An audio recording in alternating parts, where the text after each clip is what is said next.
hagupit ng kalikasan.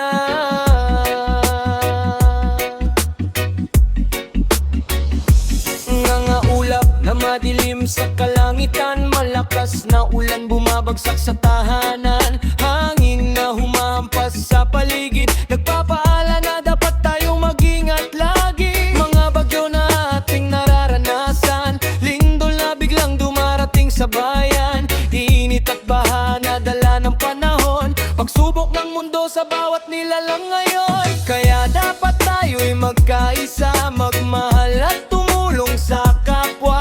Alagaan natin ang kalikasan dahil tahanan natin ang mundo kailanman. Hagupit ng kalikasan ating nararanasan, mga bagyo at lindol sa ating kapaligiran. Pero sa bawat unos na dumadaan, may pag-asa pa rin sa bawat tahanan. Hagupit ng kalikasan, aral sa ating buhay na ang mundo ay dapat nating alagaan palagi. Sabay-sabay tayo sa pagbangon, sa bawat pagsubok may bagong panahon.